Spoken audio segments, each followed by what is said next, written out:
Hello दोस्तों, कैसे हैं आप देख रहे हैं ghost story. Yes, please subscribe my channel. मेरा नाम अक्षयदीप है।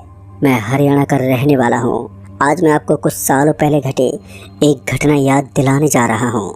वैसे तो मैं अब कॉलेज पास कर चुका हूँ, लेकिन जब मैं कॉलेज की पढ़ाई कर रहा था तब उस वक्त मेरे साथ एक ऐसी घटना हुई थी जिसे मैं कभी भुला नहीं पाया, और उसे याद करने के बाद आज भी मेरी रूह कांप जाती है। तो आइए जानते कि आखिर मेरे साथ ऐसा क्या हुआ था जिसके बाद मुझे भी भूत प्रेत जैसी चीज़ों पर काफ़ी विश्वास होने लगा था। दोस्तों, ये तब की बात है जब मैं अपने गांव की तरफ लौट रहा था। मैं आपको बताना चाहूँगा कि मैं हरियाणा के एक बाज़ार के कॉलेज के अंदर पढ़ाई करता था और मेरा घर वहाँ से करीब 33 किलोमीटर दूर पड़ता था। वो कॉलेज हरियाणा डिस्ट्रिक्ट का सबसे बड़ा कॉलेज था। मुझे मेरे घर वालों ने वहीं पर एक रूम दिला दिया था, तो मैं वहीं पर आराम से रुक जाता था। लेकिन जब मुझे अर्जेंट अपने घर के लिए निकलना पड़ा तो उस वक्त शाम के 7 ही बज रहे थे और इतनी रात को मेरे उस छोटे से गांव के अंदर कोई बस नहीं जाती थी।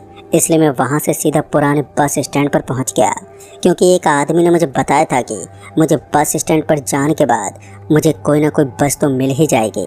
लेकिन जैसे मैं पुराने बस स्टैंड पर पहुंचा तो मैंने देखा कि वहाँ पर भी काफ़ी ज़्यादा सन्नाटा पसरा हुआ था और उस अंधेरी रात के अंदर मुझे कोई भी नज़र नहीं आ रहा था। और तो और मुझे वहाँ से 10 कदम आगे की दूरी भी नज़र नहीं आ रही थी। लेकिन मैं उसी पुराने बस स्टैंड की एक खंडर सी पड़ी एक बेंच के ऊपर जाकर बैठ गया।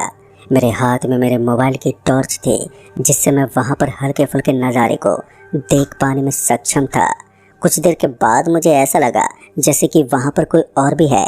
पहले तो मैंने अपने मोबाइल की रोशनी भी इधर उधर देखने की कोशिश की, लेकिन जब मुझे वहाँ पर कोई भी नज़र नहीं आया तब जाकर मैंने एक चैन की सांस ली।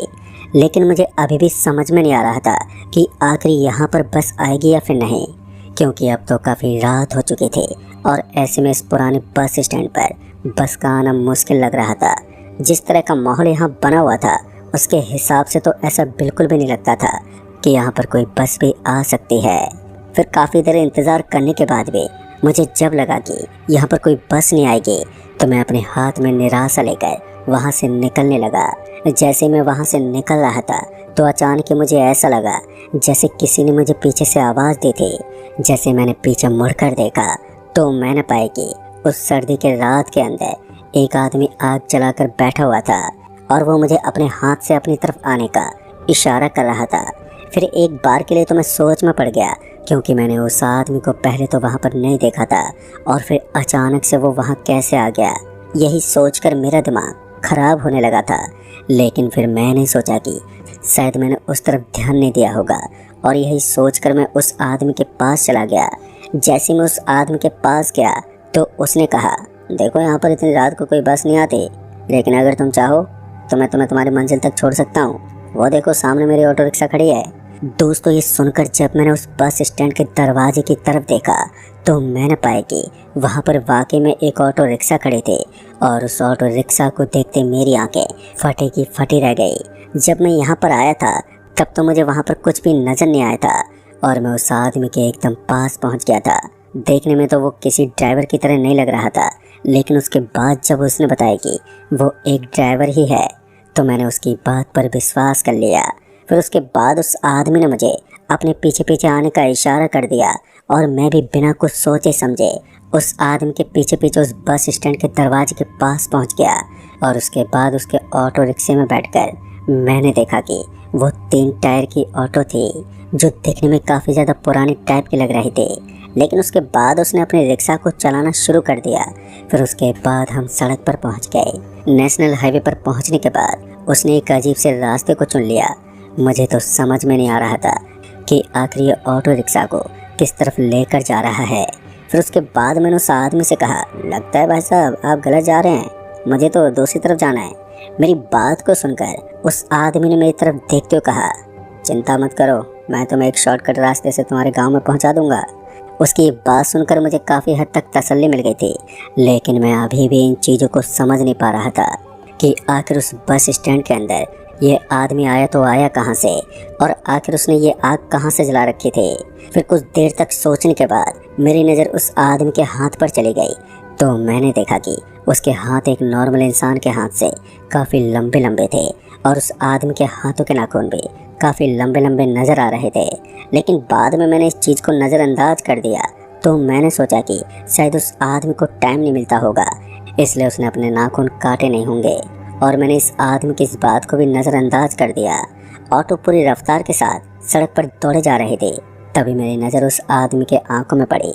अभी तक मैंने उस आदमी का चेहरा ठीक से नहीं देखा था, लेकिन जैसे उस ऑटो की हल्की हल्की लाइट के अंदर मैंने उसका चेहरा ऑटो में लगे हुए सामने वाले कांच के अंदर देखा तो मैं बुरी तरह से दंग रह गया। दरअसल मैंने देखा कि उसकी आंख किसी कठपुतली की तरह नज़र आ रही थी। ऐसा लग रहा था जैसे किसी ने उन आँखों की जगह पर 2 सफ़ेद रंग के पत्थरों को डाल दिया हो। एक बार के लिए तो मैं बुरी तरह से दंग हो गया था, लेकिन जब उस आदमी ने खुद पे खुद अपनी आंखों से मेरी तरफ देखा तो डर के मारे अचानक ही मेरी हालत ख़राब होने लगी। ना जाने क्यों, लेकिन उसकी आंखों से मुझे डर महसूस हो रहा था। मैं पूरा पसीने से तरबतर हो चुका था। तभी उस ऑटो के सामने मुझे एक तेज़ रफ्तार में ट्रक आता हुआ दिखा। मैंने देखा कि वो ट्रक बहुत ही स्पीड के साथ उस ऑटो रिक्शे की तरफ बढ़ रहा था और उस ऑटो का ड्राइवर मेरी तरफ देख रहा था। अब इन दोनों के टकराव होने वाले थे, और जैसे वो ट्रक उस ऑटो के पास आई तो उस ऑटो के आर पार हो गई और मैं खुद भी उस ट्रक के आर पार हो गया। ये देखकर तो मेरा दिमाग ही हिल गया। मुझे ऐसा लग रहा था जैसे मुझे 440 वोल्ट का झटका लगा हो। फिर एक बार के लिए मैं बस उस आदमी को देखता तो दूसरी बार के लिए मैं अपने शरीर को देखने लगता। मुझे तो समझ में नहीं आ रहा था कि मैं एक मायावी दुनिया में खो गया था। तभी उस आदमी ने कहा, चिंता मत करो, मैं तुम्हें तुम्हारी मंजिल तक ही छोड़ दूंगा। और फिर उसके बाद उसके चेहरे पर एक भयानक सी मुस्कान छा गई। उसकी बात सुनकर मैं समझ गया था कि वो किस मंजिल की बात कर रहा था। मैंने उस आदमी को कहा, मैंने तुम्हारा क्या बिगाड़ा है, मुझे छोड़ दो, जाने दो मुझे। लेकिन अब तो ऐसा लगने लगा था जैसे उस आदमी के ऊपर मेरी बातों का कोई असर ही नहीं था, बल्कि वो तो मुझे और भी ज़्यादा डराने की कोशिश कर रहा था। जब मुझे लगा कि इस तरह हरकत करने से कोई फ़ायदा नहीं है, तो मैंने उस आदमी के कंधे पर अपना हाथ रख दिया। और जैसे मैंने उसके कंधे पर अपना हाथ रखा तो मुझे ऐसा महसूस हुआ जैसे मैंने बर्फ़ की सिल्ली के ऊपर अपना हाथ रख दिया था, या फिर यूँ कहें कि ये उससे भी कहीं ज़्यादा ठंडा था। उसके कंधे पर हाथ लगाते ही उसने एक अजीब सी आवाज़ निकालनी शुरू कर दी। ऐसा लग रहा था जैसे कोई आदमखोर जानवर मुझे खाने के लिए उतावला हो रहा हो। एक बात तो मुझे अभी भी समझ में नहीं आ रही थी कि वो आदमी या फिर यूँ कहे कि वो हैवान मेरे लिए किस मंजिल की बात कर रहा था। मैं इस आदमी से इसी के बारे में पूछना चाहता था। जब मैंने उस हैवान से दोबारा इसके बारे में पूछने की कोशिश की तो उसने मुझे उल्टा ही जवाब दिया। इसलिए मैंने सोचा कि अब मुझे चलती हुई ऑटो से नीचे कूद जाना चाहिए। लेकिन जब मैंने नीचे की तरफ देखा तो मैंने पाया कि सड़क से नीचे मुझे बहुत ही बड़े बड़े जानवर नज़र आ रहे थे। ऐसा लग रहा था जैसे मैं किसी दूसरी दुनिया में आ गया था और वहाँ पर ये ऑटो चल रही थी। अब मैं एक ऐसी स्थिति में पहुँच चुका था जहाँ पर एक तरफ कुआं तो दूसरी तरफ मुझे गहरी खाई नज़र आ रही थी। मुझे समझ में नहीं आ रहा था कि मैं करूँ तो करूँ क्या। फिर कुछ देर तक तो ऐसा ही चलता रहा, और उसके बाद जब मुझे लगा कि अब मैं इस ऑटो से नीचे कूद पाने में सक्षम नहीं हूँ, तो मैंने उस आदमी से कहा, देखो मैंने तुम्हारा कुछ नहीं बिगाड़ा है, इसलिए बेहतर होगा कि तुम मुझे यहीं पर छोड़ दो, मैं तुम्हारे आगे हाथ जोड़ता हूँ। मैंने उस आदमी के सामने गिड़गिड़ाना शुरू कर दिया, लेकिन अभी भी मुझे वो भीख देने को तैयार नहीं था। ऐसा लग रहा था जैसे कि आज तो ये ऑटो चालक यही इरादा करके आया था कि मुझे मौत के घाट उतारना है। फिर कुछ देर तक तो उसके सामने हाथ जोड़ने के बाद भी जब वो आदमी नहीं पिघला तो मैं समझ गया कि ये आदमी बस बातों से तो नहीं रुकने वाला, इसलिए मुझे कोई दूसरा ही रास्ता निकालना होगा।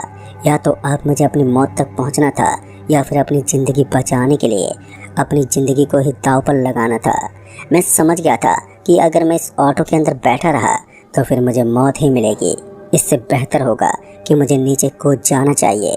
इससे पहले कि मैं नीचे कूदने के लिए तैयार होकर दरवाजे की तरफ जा पाता कि मुझे ऐसा लगा जैसे मेरा शरीर बर्फ़ की सिल्ली की तरह जम गया था और अब मैं अपने शरीर को हिला तक नहीं पा रहा था। तभी मैंने उस कांच में देखा तो मैंने पाया कि वो आदमी अभी भी अपने चेहरे पर एक डरावनी मुस्कान लेकर मेरी ओर देख रहा था।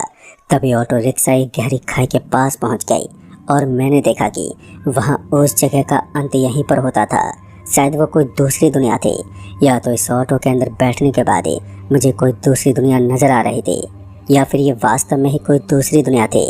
अभी मैं यही सोच रहा था कि तभी उसने ऑटो का ब्रेक लगा दिया और उसके बाद उस ऑटो के आजू बाजू में लगभग 6 से 7 औरतें इधर उधर मंडराने लगी। वो सभी औरतें किसी चुड़ैल की तरह नजर आ रही थी। उनके नाखून लंबे लंबे थे और उनके दांतों से खून निकल रहा था। मैं समझ गया था कि इन्होंने अभी अभी कोई ताज़ा शिकार किया है और अब मेरी बारी होगी। डर के मारे मुझे अब और भी ज़्यादा घबराहट होने लगी थी। लेकिन दोस्तों, अचानक से मेरे मन में ख्याल आया कि अब जो होगा वो देखा जाएगा। मुझे अपनी जान बचाने के खातिर एक बार कोशिश तो करनी ही चाहिए। फिर मैंने अपने पूरे शरीर की ताकत को इकट्ठा किया और फिर उसके बाद पूरी ताकत का इस्तेमाल करके मैं तुरंत उस ऑटो से नीचे कूद गया। नीचे कूदने के बाद मैं धूम दबाकर भागने लगा और अब मुझे सामने की ओर एक रास्ता दिख रहा था। मैं बस उस रास्ते पर भागता चला गया। फिर करीब आधे घंटे तक लगातार दौड़ने के बाद मुझे एक बड़ी सी फैक्ट्री दिखी और ये फैक्ट्री हमारे गांव के रास्ते में आती थी और अब इस जगह से हमारा गांव कुछ ज़्यादा दूरी पर नहीं था। मुझे तो समझ में नहीं आ रहा था कि आखिर इस आदमी ने मुझे यहाँ तक क्यों छोड़ दिया। लेकिन उसके बाद मैं भागता हुआ उस फैक्ट्री के अंदर घुस गया और उस फैक्ट्री के अंदर हरिराम नाम का एक आदमी रहता था। इसलिए मैं उस फैक्ट्री के अंदर जाकर उस आदमी की तलाश में लग गया। अब काफ़ी रात भी हो चुकी थी, तो वैसे भी अब काफ़ी लोग अपने घर की तरफ निकल गए थे, लेकिन फैक्ट्री का काम अभी भी चल रहा था। शायद आज मेरी किस्मत अच्छी थी जो मैं यहाँ तक पहुँच गया था और उसके बाद मैंने वो पूरी रात उसी फैक्ट्री के अंदर बिताई और फिर सुबह होने के बाद मैं अपने घर आ गया।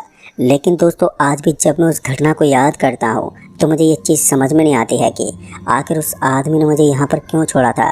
क्या सच में वो मुझे अपने गांव तक छोड़ना चाहता था या फिर इसका कुछ और इरादा था? और वो 7 महिलाएं कौन थी जिनका इतना डरावना रूप था? ये बात आज भी मेरे जहन में बस एक रहस्य बना हुआ है। तो दोस्तों, इस कहानी में बस इतना ही। कहानी आपको पसंद आई हो तो वीडियो को लाइक शेयर ज़रूर कर दें और साथ ही हमें नीचे कमेंट बॉक्स में ज़रूर बताएं। तो मैं आपका दोस्त राजकुमार जल्द ही मिलूँगा ऐसी एक और नई कहानी के साथ। तब तक के लिए बाय एंड टेक केयर।